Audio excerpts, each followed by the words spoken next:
दोस्तों, जैसा बहता पानी पीने लायक होता है, वैसा ब्लड भी हमारा हमेशा बहता हुआ होना चाहिए। ब्लड सर्कुलेशन अगर हमारा डिस्टर्ब हो जाता है तो उसमें बहुत सारे बैक्टीरिया, बहुत सारे वायरसेस क्रिएट होते हैं और मल्टीपल बीमारी हमारे शरीर में पैदा होती है। ब्लड सर्कुलेशन के मैकेनिज्म को समझने से पहले हमें कुछ बातों को समझना है। मैं आपको इंटरकनेक्शन करके बताऊंगा what is the magnetism, what is the blood circulation, what is the oxygen.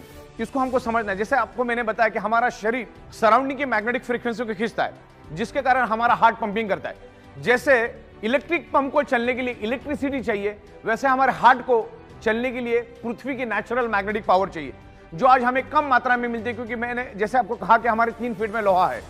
हमारा हार्ट 1 मिनट में तकरीबन 70 से 80 बार धड़कता है, और जब जब धड़कता है तो 75 to 80 ml ब्लड पूरे बॉडी के अंदर सर्कुलेट करता है। लेकिन वो तभी कर पाएगा जब आपको सराउंडिंग की मैग्नेटिक पावर मिलेगी।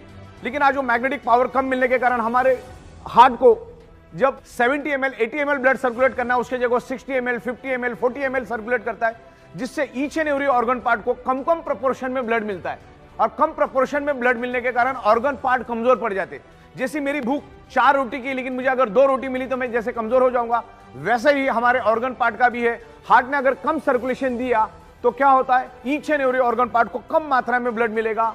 तो ये मैग्नेटिज्म, ब्लड सर्कुलेशन, ऑक्सीजन का क्या एक दूसरे के साथ संबंध है, उसको मैं आपको समझाता हूं। हमारा हार्ट पंपिंग करता है और पंपिंग करके each and every organ part को, each and every blood cells को ऑक्सीजनेटेड ब्लड सर्कुलेट करने का काम करता है। और जब उसमें से ऑक्सीजन फिनिश हो जाता है तो उसमें बचता है हार्मफुल पॉइजन कार्बन डाइऑक्साइड। और हमारे हार्ट के अंदर 4 चैम्बर है, 2 में वो प्योर ब्लड को मैनेज करता है, 2 में वो इम्प्योर ब्लड को मैनेज करता है। तो पहला तो उन्हें ऑक्सीजनेटेड ब्लड हार्ट ने सर्कुलेट किया, अब उसमें से वापिस डीऑक्सीजनेटेड और कार्बन डाइऑक्साइड वाला ब्लड हार्ट वापिस से हार्ट में पूल करता है, हार्ट के पास खींच के लेता है। और जैसे ही वो खींचता है उस ब्लड को heart with in a fraction of second lungs में पुश कर देता है। और जैसे ही वो इम्प्योर ब्लड लंग्स में आता है, उस इम्प्योर ब्लड के अंदर हीमोग्लोबिन नाम का प्रोटीन होता है, और उस हीमोग्लोबिन प्रोटीन के अंदर एक आयरन नाम का कंपोनेंट होता है। और आयरन कंपोनेंट में एक unique special ability and capacity है, वो लंग्स में मौजूद ऑक्सीजन को एब्सॉर्ब करता है और कार्बन डाइऑक्साइड को रिलीज करके, डिस्चार्ज करके ऑक्सीजन को एब्सॉर्ब करता है और हार्ट के दूसरे चेंबर में आके गिर जाता है। और हार्ट उसको पंपिंग करके each and every organ part को, each and every blood cells को ऑक्सीजनेटेड ब्लड सप्लाई करने का काम करता है।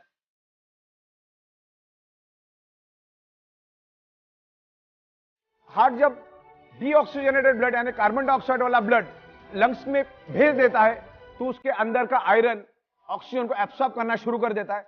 अगर मैग्नेटिक इन्फ्लुएंस अगर मिलेगा, मैग्नेट की शक्ति अगर उस आयरन को मिलेगी, तो जहां पर वो अंदाजन 30 ml ऑक्सीजन एब्सॉर्ब करने वाला था या 30 ml ऑक्सीजन को बाइंड करने वाला था, उसके जगह वो 50% भी कर सकता है, 60% भी कर सकता है, 70% भी कर सकता है, 80%। यानी ऑक्सीजन मैक्सिमम मात्रा में वो आयरन खींचने की कोशिश करेगा अगर आप पे मैग्नेटिक इन्फ्लुएंस है। तो आज ईच एंड एवरी पर्सन को मैग्नेटिक पावर कम मात्रा में मिल रही है, क्योंकि आज हमारे 3 फीट में लोहा है।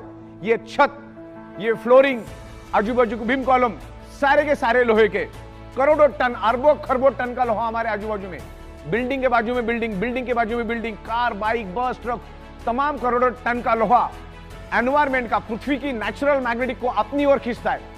क्योंकि आयरन का टेंडेंसी मैग्नेट को खींचना, मैग्नेट की टेंडेंसी आयरन को अट्रैक्ट होना, तो उनके दोनों के खींचातानी में हमें जो कुदरत ने मैग्नेटिक पावर दी है, हमारे शरीर को, हमारे हार्ट को पंपिंग करने के लिए जो मैग्नेटिक पावर दी है, उसको लोहा खींच के लेके जाता है। हमारे शरीर को कम मात्रा में मैग्नेटिक पावर मिलती है, जिसके कारण हमारा हार्ट का पंपिंग कमजोर पड़ जाता है, स्लो पड़ जाता है, और जिसके कारण हमारा फिर बॉडी का ब्लड सर्कुलेशन डिस्टर्ब होता है। जहां पर हार्ट को 70 से 80 ml ब्लड सर्कुलेट करना चाहिए, वहां पर हार्ट 40 ml, 50 ml, 30 ml हर एक बॉडी में अलग अलग ब्लड सप्लाई करना शुरू कर देता है। तो ऑर्गन पार्ट को कम मात्रा में ब्लड मिलता है। Organ part means blood cells. तो ब्लड सेल्स को कम मात्रा में ऑक्सीजनेटेड ब्लड मिलने के कारण ब्लड सेल्स कमजोर पड़ जाते हैं। ब्लड सेल्स कमजोर पड़ने से ऑर्गन पार्ट कमजोर पड़ते हैं, और ऑर्गन पार्ट कमजोर पड़ने से उसमें डिसफंक्शन, डिसऑर्डर, अलग अलग टाइप के डिसीज जनरेट होते हैं। और हमारी जो 125 से 150 साल चलने वाली जो बॉडी है, उसको हम 30, 40, 45, 50, 55, 65 में पूरी तरह से खत्म और बर्बाद कर देते। दोस्तों, हमारे शरीर में अलग अलग इंपॉर्टेंट ऑर्गन पार्ट्स है, और उसमें सबसे इंपॉर्टेंट ऑर्गन पार्ट्स है आंखें। इन आंखों से हम लोग ये खूबसूरत दुनिया देखते हैं, लेकिन आंखों में भी डिसऑर्डर, डिसफंक्शन हो जाता है, चश्मे लग जाते। तो उसका रूट कॉज क्या है? कहीं ना कहीं उसका रूट कॉज ब्लड सर्कुलेशन और ऑक्सीजन लेवल है। जब हमारे आंखों को फंक्शन करने के लिए ऑक्सीजनेटेड ब्लड कम मात्रा में मिलता है, तब आंखों के अंदर डिसफंक्शन, डिसऑर्डर आ जाता है। और आंखों के सुपर स्पेशलिस्ट डॉक्टर सीमा बहल जी हमें इसके बारे में और विस्तार से साइंटिफिक नॉलेज देंगे। तो डॉक्टर सीमा बहल जी को मैं वेलकम करता हूं, वो अपना नॉलेज हमारे साथ शेयर करें।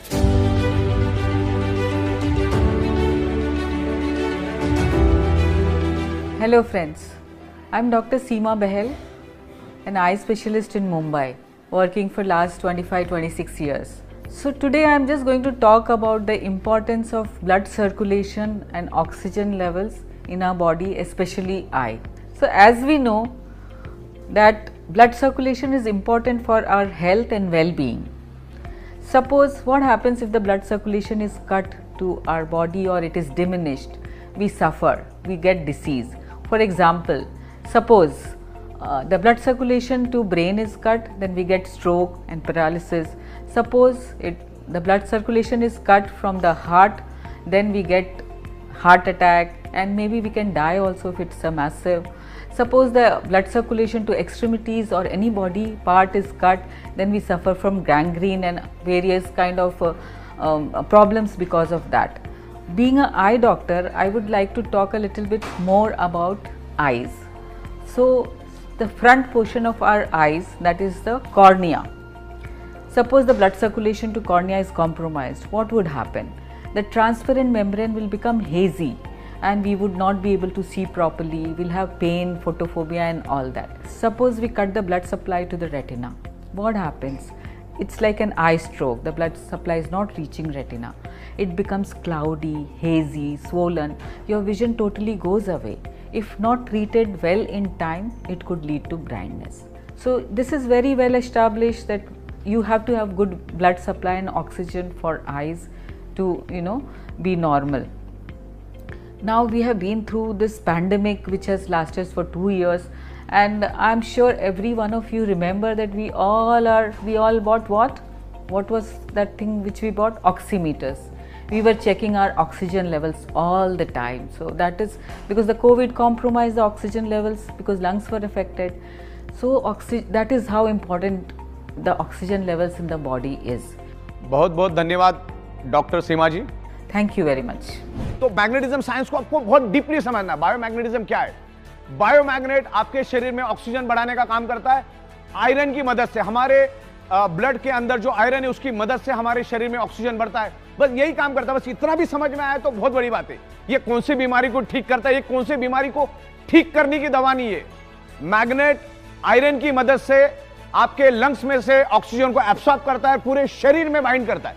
बस इतना ही समझना है कि ये कितना काम करेगा, क्या काम करेगा, कौन सी बीमारी को काम करेगा, ये कोई भी सवाल का कोई दम नहीं है।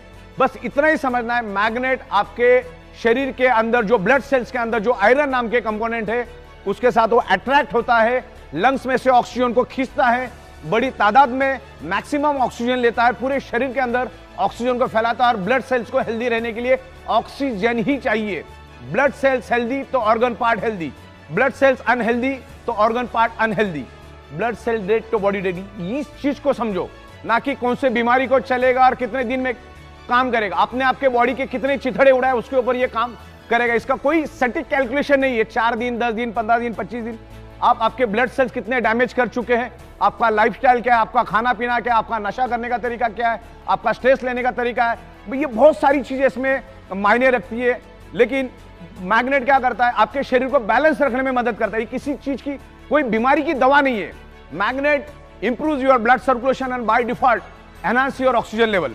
मैग्नेट आयरन के साथ अट्रैक्ट होकर पूरे शरीर में ब्लड सर्कुलेशन को इंप्रूव करता है और बाय डिफॉल्ट आपके शरीर में ऑक्सीजन बढ़ाने में हेल्प करता है। आज चाइना, जापान, कोरिया का औसत लाइफ स्पैन इंडिया से बहुत आगे है। आज हिंदुस्तान का लाइफ स्पैन जो है औसत 50, 55, 40, 65 तक आके रुक गया है। लेकिन आज भी जापान, कोरिया, चाइना में लोग औसत 85 to 95 तक औसत जीते हैं। देखिए आज हमारे हिंदुस्तान में पैसों की कमी नहीं है लोगों के पास। आज अगर मैं बात करूं ऋषि कपूर साहब की, पैसों की कोई कमी नहीं थी, करोड़ रुपए थे उनके पास। स्टीव जॉब, हमारे अरुण जेटली साहब, सुषमा स्वराज जी, मनोहर पर्रिकर जी, इरफान खान, फिल्म एक्टर इरफान खान, पैसों की कोई कमी नहीं थी, लेकिन कहीं ना कहीं शरीर के अंदर ब्लड सर्कुलेशन डिस्टर्ब हुआ और शरीर में डिसफंक्शन, डिसऑर्डर हुआ और वो डिसीज में कन्वर्ट हुआ और वो अपने आप को बचा नहीं सके। मतलब ऐसे तो लाखों एग्जाम्पल है, मैंने तो 2-4 चुनिंदा एग्जाम्पल दिए। पैसा होने के बावजूद भी आप अपने शरीर को बचा नहीं सकते। तो कंक्लूजन की बात यह है, 1000 बात की एक बात, आप आपके ब्लड सर्कुलेशन को परफेक्ट रखो। ब्लड सर्कुलेशन हेल्दी तो आपका बॉडी परफेक्ट रहेगा, इसीलिए बायोमैग्नेटिज्म का यूज करना है। बायोमैग्नेट आपके शरीर के अंदर ऑक्सीजन बढ़ाने में मदद करता है, जिससे आपका बॉडी हेल्दी रहता है। इससे हमें यही सीखना है। बार बार मैं आपको यही दोहरा रहा हूं, क्योंकि ये कोई बीमारी की दवा नहीं है।